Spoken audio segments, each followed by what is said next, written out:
शुक्राचार्य ने राजा बलि को एक यज्ञ के उपरांत कहा, यानी कि एक बड़े दिव्य यज्ञ का आयोजन किया।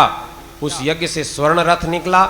स्वर्ण रथ पर कहा कि जाओ राजन, इस पे तुम बैठो और जहां भी इस पर बैठ करके जाओगे तुम्हारी विजय होती चली जाएगी। क्योंकि शुक्राचार्य का उद्देश्य यह है कि देवताओं को स्वर्ग का राज्य इनको दिलवा दे। तो स्वर्ग को जीतने के लिए राजा बलि को भेज दिया और राजा बलि स्वर्ग पर उन्होंने चढ़ाई की। देवता मारे मारे फिरने लगे, इधर उधर गए, सब भगवान के पास भी गए। भगवान ने कहा कि देखो ये समय राजा बलि का है, कोई कोई समय किसी का होता है, अब ये समय बलि का है, इसलिए बलि के साथ युद्ध तो मैं भी नहीं करूंगा। मैं याचना में उससे भूमि मांगूंगा, ये उस भूमि मांगूंगा तो स्वर्ग को भी मांग लूंगा और याचना वाली लीला अब मैं करूंगा। तो भगवान ने अदिति और कश्यप मुनि के यहाँ, यानी कि कश्यप ऋषि की पत्नी का नाम अदिति और देवताओं की माता है अदिति। अदिति ने भगवान की प्रार्थना की, पयोव्रत नाम का एक व्रत किया। श्री हरि भगवान माता के गर्भ में आए और भाद्रपद मास शुक्ल द्वादशी श्रवण नक्षत्र के दिन माता अदिति ने एक दिव्य बालक को जन्म दिया, जिस बालक का नाम हुआ है वामन। बोलिए वामन भगवान जय हो। वामन भगवान को सविता देवता ने गायत्री प्रदान की। गायत्री का देवता सविता है, सूर्य। सविता देवता ने गायत्री प्रदान की। बृहस्पति ने यज्ञोपवीत करवाया। कश्यप मुनि ने मेखला बांधी। चंद्रमा ने दंड दिया। ब्रह्मा जी ने कमंडलू हाथ में दिया। कुबेर ने भिक्षा पात्र दिया और माता पार्वती ने उस भिक्षा पात्र में सर्वप्रथम भिक्षा डाली, यानी कि वो वटुक का वेश बना करके, एक दिव्य ब्राह्मण का वेश बना करके आज मेरे प्रभु गए हैं राजा बलि की यज्ञशाला में। बोलिए वामन भगवान की। और जैसे ही वामन भगवान राजा बलि की यज्ञशाला में आए, राजा बलि ने स्वागत सत्कार किया।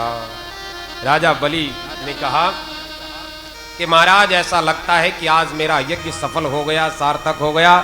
साक्षात सूर्य नारायण मेरे यज्ञ में आ गए। महाराज आप कौन हो? हे ब्राह्मण बालक आप कौन हो? हे बटुक आप कौन हो? आप जो भी हो, आपके आने से मुझे बड़े आनंद की प्राप्ति हो रही है। ब्राह्मण कुछ मांग लो मेरे से। बहुत कुछ कहा कि मांग लो, धन मांग लो, संपत्ति मांग लो, गऊ मांग लो, हाथी मांग लो, घोड़े मांग लो, स्वर्ण मांग लो, कुछ भी मांग लो। और तो और तुम ब्राह्मण बालक हो, हमारे यहाँ भी ब्राह्मणों की कमी नहीं है। अरे कहो तो किसी ब्राह्मण की कन्या के साथ तुम्हारा विवाह करवा दे। विवाह होगा तो रहने के लिए घर भी चाहिए, तो तुम्हें भूमि भी दान में दे दूंगा। जो चाहिए वो मांग लो। राजा बलि आज देने के लिए तैयार है। इसीलिए जो ये प्रसंग है ना, इसको फिर दान के प्रसंग के साथ भी जोड़ा गया। राजा बलि आज बहुत कुछ देने को तैयार हो रहा है। और धन की सार्थकता तभी है जब धन में से दान दिया जाए। खाली धन से हम बैंक बैलेंस बढ़ाते रहें, धन को जोड़ते रहें, इकट्ठा करते रहें, धन को यदि धर्म के कार्य में कभी नहीं लगाया तो वही धन फिर कई बार संकट का कारण भी बन जाता है। प्रेम से कहो श्री राधे। श्री राधे।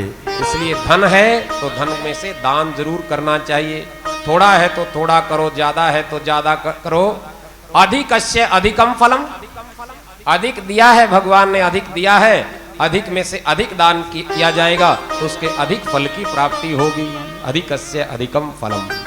तो राजा बलि बहुत कुछ देने को तैयार हुए, लेकिन वो बटुक कहने लगा कि महाराज मुझे कुछ नहीं चाहिए, कुछ नहीं चाहिए। ना मुझे धन चाहिए, ना मुझे गऊ चाहिए, ना मुझे हाथी घोड़े चाहिए, कुछ नहीं चाहिए। नहीं महाराज ऐसे नहीं, कुछ तो लेना पड़ेगा। राजा बलि त्रिलोकी का राजा है। आप त्रिलोकी के राजा के सामने खड़े हो और ऐसे कैसे काम चलेगा कि कुछ नहीं लेना, कुछ ना कुछ तो लेना पड़ेगा। बोले अच्छा देने की ज्यादा इच्छा है ना महाराज, तो बस मुझे तो 3 पग भूमि चाहिए, अपनी छोटी सी कुटिया बना करके रह लूंगा। क्योंकि जहां भी बैठता हूं, जहां भी साधना के लिए बैठता हूं, कोई ना कोई बिल्डर आकर के वहां से उठा देता है, चलो यहाँ प्लाट पे कब्जा करोगे हमारे। बार बार वहां से उठना पड़ता है। कभी झोपड़ी कभी कहीं बनाता हूँ, कभी कहीं बनाता हूँ। महाराज देने की इच्छा है ना, बस 3 पग भूमि दे दो। और वैसे भी राजन मनुष्य को चाहिए क्या, अंत में शरीर के दाह संस्कार के लिए 3 पग भूमि ही अपनी है, बाकी तो सब का सब यहीं रह जाता है। 3 पग भूमि ही मुझे दे दो। राजा बलि माथा पीटने लगा, अरे क्या मांगे, कम से कम कुछ तो ख्याल रखा होता। त्रिलोकी का वैभव मेरे पास है, स्वर्ग की संपदा मेरे पास है, पूरी पृथ्वी लोक का साम्राज्य मेरे पास है, किसी चीज की कमी नहीं है, और तुम कह रहे हो 3 पग भूमि, क्या बात करते हो? अरे ब्राह्मण बालक, जितने तुम बोने हो ना, जितने छोटे हो ना, वैसी ही छोटी तुम्हारी डिमांड है। बहुत छोटी सोच लेकर के आए हो, कुछ बढ़िया सा मांग लो। मन ही मन वामन भगवान सोच रहे हैं, एक बार देकर के तो देख, फिर पता लगेगा मैं छोटा हूं कि बहुत बड़ा। चलो ठीक है, 3 पग भूमि आप कहते हो तो नाप लो, जहां से लेनी है वहां से। सेक्टर 32 में लेनी है, सेक्टर 32 में ले लो। नरसी विलेज में कोई प्लॉट खाली हो तो वहां ले लो। सेक्टर 8 में ले लो, सेक्टर 7 से ले लो। बोलो कहां से लोगे? ग्रीन बेल्ट पे झोपड़ी बनानी है, ग्रीन बेल्ट पे बना लो। कि नहीं नहीं, हम ऐसे नहीं लेते। और कैसे लोगे? बोले हम तो संकल्प से दान लिया करते हैं, ऐसे नहीं लेते, हम ऐसे वैसे ब्राह्मण नहीं है, बिना बात नहीं लेते। संकल्प करवाओ राजन, संकल्प 3 पग भूमि। अरे 3 पग भूमि का क्या संकल्प करवाना, कोई बड़ा दान हो तो संकल्प करवाऊं, इस छोटे से दान का क्या संकल्प? जहां जाओ, जहां से मर्जी नाप लो 3 पग भूमि। नहीं नहीं राजन, ऐसे नहीं लेते हम, 3 पग भूमि देनी है, संकल्प करवाना होगा। बिना संकल्प के दान हम लेते नहीं, बिना संकल्प के दान लगता भी नहीं। अच्छा चलो ठीक है, ब्राह्मण देवों को कहा संकल्प का मंत्र बोलिए। अब संकल्प का मंत्र बोलने के लिए ब्राह्मण देवता तैयार हुए। तुरंत शुक्राचार्य ने पहचान लिया, ये जो वामन रूप में है, जो बटुक रूप में ब्रह्मचारी के रूप में आया हुआ है, ये कोई साधारण नहीं है, कोई साधारण ब्राह्मण नहीं है ये। और ये कौन है? अब वो भी सिद्ध है, शुक्राचार्य जी भी समझ गए, पहचान गए कि ये जो छल कर रहा है ना, ये छलिया है, ये साक्षात विष्णु है। अनेक रूप ये धारण कर लेता है, और आज बलि को छलने के लिए आया है। बलि को बुलाया अपने पास, बलि इधर आओ, राजा इधर आओ। राजन मेरी बात सुनो, मंत्र तो बाद में बोलना। ब्राह्मण देवों को भी बिठाया, आप बैठो थोड़ी। बलि को समझाने लगा, अरे तुम्हें को पता है ये कौन है? बोले कौन? ये साक्षात विष्णु है। 3 पग, तेरे को इसके पग का पता नहीं? एक पग में सारी पृथ्वी को नाप लेगा, दूसरे पग में सारे स्वर्ग को नाप लेगा, तीसरा पग कहां रखवाओगे? 2 पग में ही खेल खत्म कर देगा ये। और वैसे भी तेरे को धन मिला है, धन इस तरह से बर्बादी के लिए नहीं होता। धन के 5 हिस्से बना लेने चाहिए राजन, अपने जीवन यापन के लिए, अपने आमोद प्रमोद के लिए, अपने स्वजनों की संतुष्टि के लिए, स्वजनों के पालन के लिए, धर्म के लिए, दान के लिए। ऐसे 5 हिस्से धन के होने चाहिए। तुम सारा धन कमा दोगे।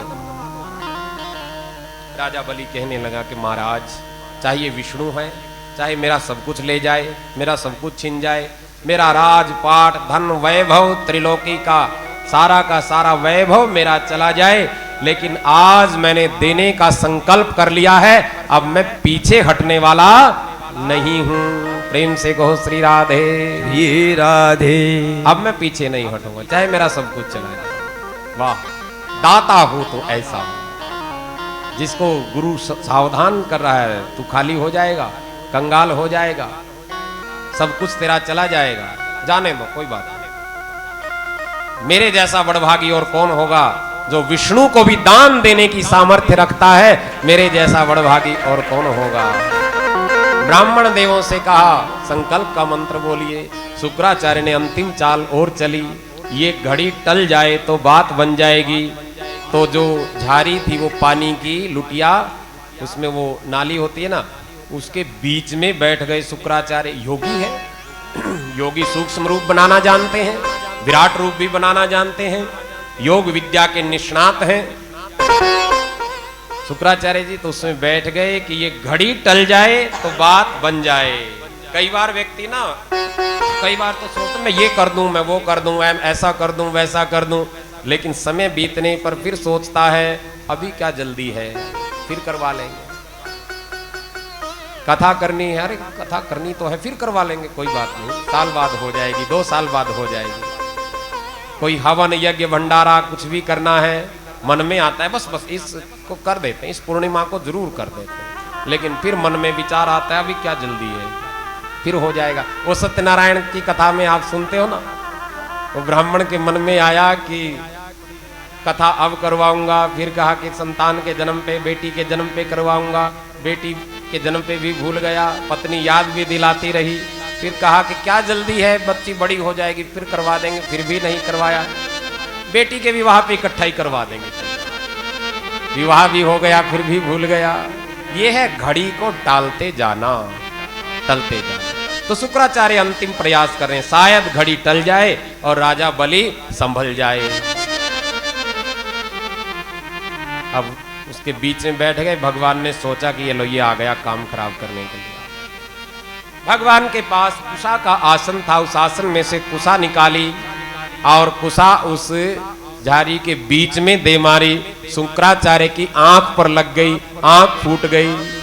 शुक्राचार्य तो अपनी आंख पर हाथ रख के आराम से अपने स्थान पर बैठ गया। अभी तो इसने एक आंख फोड़ी है, यदि इसके काम में मैं बाधा डालूंगा तो दूसरी आंख भी फोड़ देगा। अभी तो एक आंख से काम चल जाएगा, चलो दूसरी भी फोड़ देगा, इसका क्या भरोसा है। इसलिए शुक्राचार्य ने क्या सोचा, भाई देने वाला जाने लेने वाला जाने, हम अपनी आंख क्यों फुड़वाएं, बैठो हम। जो ले रहा है वो जाने, जो दे रहा है वो जाने, हम क्यों चिंता में पड़े बिना मतलब। शुक्राचार्य जी बैठ गए, ब्राह्मण देवों ने संकल्प का मंत्र बोला, मंत्र पूर्ण हुआ और जैसे ही मंत्र पूर्ण हुआ और वो वामन बने हुए भगवान विराट रूप में आ गए। बोले वामन भगवान की जय हो, सच्चिदानंद भगवान की जय हो। एक पग बढ़ाया, सारी पृथ्वी को नाप लिया प्रभु के एक पग ने ही, और दूसरा पग बढ़ाया, सारे स्वर्ग को भगवान ने नाप लिया, यानी कि पृथ्वी लोक भी भगवान के अधीन और ये स्वर्ग लोक भी भगवान के अधीन। तीसरा पग राजन मैं कहां रखूं, भगवान राजा बलि से कहने लगे। अभी थोड़ी देर पहले बड़ा अभिमान था ना मैं और मेरे पन का, ये 2 पग में ही खेल खत्म हो गया, अब तीसरा पग कहां रखूं बोलो। मैंने कहा था ना मुझे कुछ ज्यादा कुछ नहीं चाहिए, केवल 3 पग चाहिए। अब 3 पग भी तुम तो पूरे नहीं कर सके, बोलो मैं क्या करूं।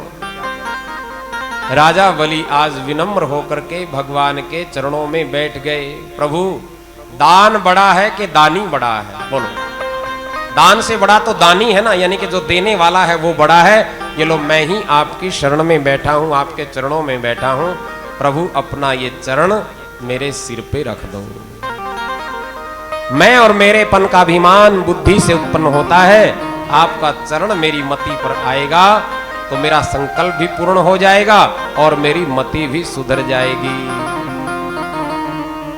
मेरे सिर पे रख दो दाता, मेरे सिर पे रख दो दाता, अपनी दया का हाथ देना हो तो दीजिए, जन्म जन्म का साथ देना हो तो दीजिए, जन्म जन्म का साथ। मेरे सिर पे रख दो ठाकुर, मेरे सिर पर रख दो ठाकुर, मेरे सिर पर रख दो ठाकुर, मेरे सर पर रख दो ठाकुर, अपने ये दो हाथ देना हो तो दीजिए, जन्म जन्म का साथ देना है तो दीजिए, जन्म जन्म का साथ। बोले श्री वृंदावन बिहारी लाल की जय हो। और भगवान जिससे कुछ लेते हैं, लेते थोड़ा है देते बहुत ज्यादा है, ध्यान देना। भगवान के लिए हम जो कुछ भी अर्पित करते हैं, पत्र पुष्प फल द्रव्य दक्षिणा जो भी भगवान जो लेते हैं या धर्म के निमित्त जो कुछ दिया जाता है उसका कई गुना करके भगवान लौटा देते हैं। राजा बलि को अब क्या दिया भगवान ने? अब पाताल का राजा उसको बना दिया। जाओ, ये पृथ्वीलोक, ये स्वर्गलोक देवताओं को दे दिया और पाताल का राज्य उसको सौंप दिया। बलि कहने लगा भगवान से कि प्रभु, पाताल में तो मुझे डर लगेगा, आप ही मेरे रक्षक बन जाओ, मेरे पालनहार बन जाओ, मेरे सुरक्षा कर्मी बनकर के वहां रह जाओ। भगवान भक्त के बंधन में बंध गए और राजा बलि के चौकीदार बनकर के वहां चौकीदारी की नौकरी कर रहे हैं। बहुत समय बीत गया। वैकुंठ में जब मैया लक्ष्मी ने देखा कि भगवान नहीं आए, नारद जी ने बताया कि वो तो एक भक्त के बंधन में बंद करके चौकीदार की नौकरी कर रहे हैं। मैया लक्ष्मी वहां गई। जब से लक्ष्मी वहां गई राजा बलि के यहां, राजा बलि को बड़े आनंद की अनुभूति होने लगी। लक्ष्मी जब जीवन में आती है तो किसको आनंद की अनुभूति नहीं होती? भाई, दो पैसे आने लगे जीवन में, कुछ इनकम होने लगे, कमाई होने लगे, सुख शांति संपत्ति अपने आप जीवन में आ जाती है। तो जहां लक्ष्मी है वहां तो आनंद ही आनंद है। लेकिन लक्ष्मी कहां जाएंगी? जहां नारायण है वहां लक्ष्मी दौड़ी दौड़ी चली जाएंगी। वहां नारायण थे तो लक्ष्मी अपने आप वहां चली गई। रक्षाबंधन का पावन पर्व आया, यानी कि श्रावणी पर्व का वो पुनीत दिन आया। राजा बलि उस बहन को कहने लगा कि बहन, मुझसे कुछ मांग लो, धन मांग लो, स्वर्ण मांग लो, कुछ भी मांगो, भैया मुझे कुछ नहीं चाहिए। कि नहीं, कुछ तो मांगे। थोड़ा सा संकोच करके, थोड़ी सी शर्मा करके बहन कहने लगी, और तो मुझे कुछ नहीं चाहिए, बस जो ये आपका चौकीदार है ना, इस चौकीदार पर मेरा दिल आया हुआ है, इस चौकीदार को ही मुझे दे दो।